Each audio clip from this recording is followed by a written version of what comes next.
Hi, and welcome to Infertility Dialogues. I'm Supriya, and this series is my attempt to start conversations around the taboo topic of infertility.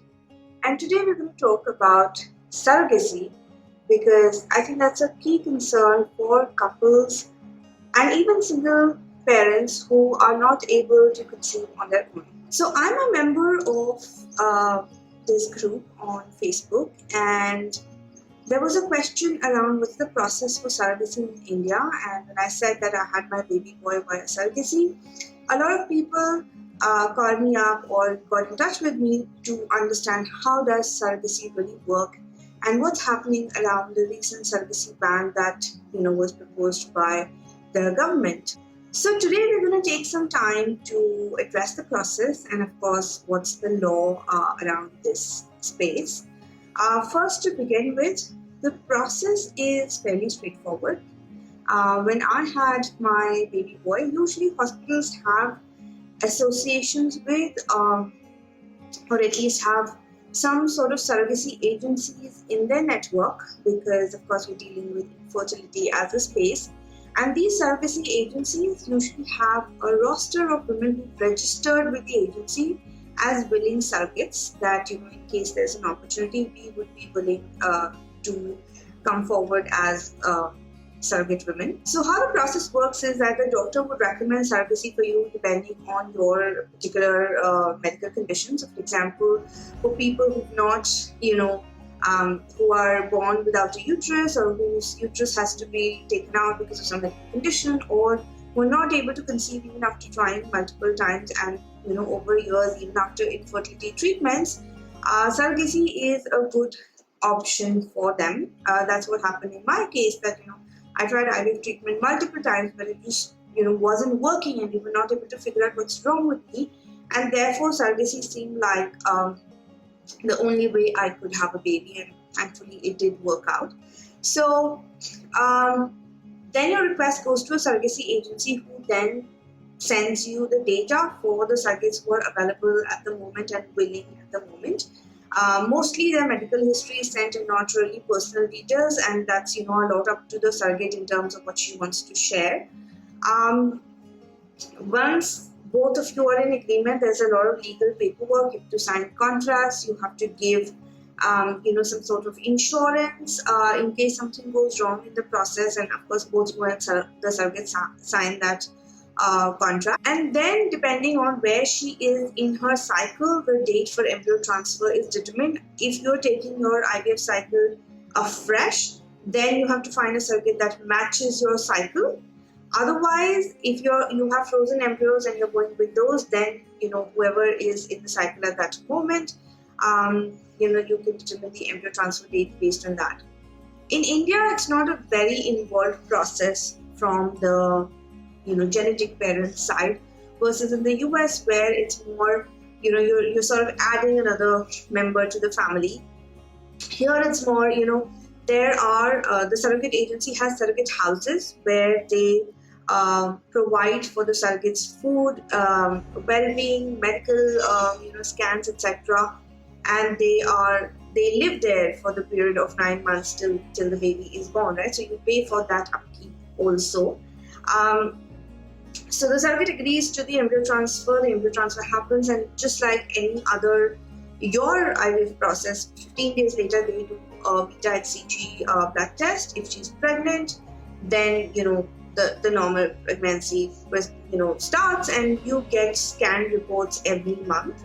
You can send if you like, you can send tokens of your appreciation to the surrogate. You can send pictures, you can send music, you can send voice notes that she will the audio she can play for the baby in the womb. So that is pretty much to the extent of interaction with the surrogate. And when the baby is born, he or she is handed over to you directly. The baby doesn't go to the surrogate at all, so there is no question of breast milk or first milk that happens at any point in time, right? So from the first feed itself, the baby will be formula fed. Now, in terms of payment, it's definitely an expensive procedure because you are asking another person to gestate your baby for 9 months. Now, it also varies from city to city and clinic to clinic, depending on the kind of facilities that are available and, of course, the cost of living in that city. So it could be anywhere from 10 to 30 lakh rupees that you could end up paying for surrogacy. The payment happens in parts. So when the embryo transfer happens, you pay a certain amount. When the pregnancy test result is out and she's pregnant, then you pay a certain amount. And then over the course of 2 months, 3 months, etc., till after the baby is born, you pay whatever agreed amount that you had contracted for. And then finally, there's a little bit of a catch here. Suppose you paid a certain amount, let's say you paid 50,000 rupees or 1 lakh rupees when the embryo transfer happened, and 15 days later the surrogate is not pregnant, that's not refundable. That money you're not getting back. So you can either choose to go with another surrogate and start the payment process all over again, or you can decide to opt out. Similarly, obviously IVF is a difficult process, and it's no guarantee that a pregnancy will culminate to term. So in some cases, let's say the surrogate miscarries at 3 months, then whatever installments based on the clinic that you would at or the surrogacy agency you would at, that whatever installments you paid till date, you will not be getting those back. So you start from day zero again. In that sense, the total cost of surrogacy could end up being inflated a lot more depending on how many attempts it takes for the surrogate to get pregnant and to carry that pregnancy to term. Now let's come to the legal status. Currently, hospitals are still offering surrogate services, so you're still able to opt for commercial surrogacy. So in 2018, there was a bill that was passed by the Lok Sabha, and now Rajya Sabha has made some recommendations to change in that bill. So there's some legal, complexity that's still there, but your hospital and your doctor can advise you best on that. But as far as I know, and of course I'm no expert here, as far as I know, hospitals are still offering surrogacy as an option, especially if you're a couple and you've been trying for 5 years, you can opt for commercial surrogacy.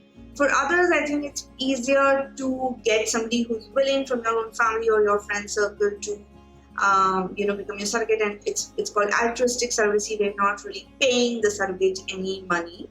But my opinion on the bill remains that banning surrogacy is not going to take away the exploitation. It's just going to push the whole industry underground.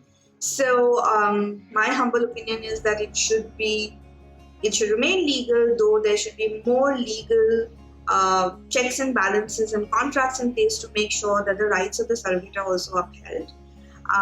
But for now, yes, we are still in the middle of deciding whether the ban stays or what are the kind of amendments that could happen to this bill that was passed by the Lok Sabha.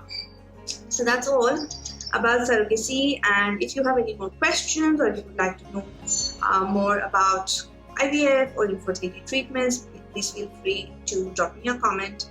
To stay updated on these discussions, subscribe to my channel, and I will see you next time. Thank you.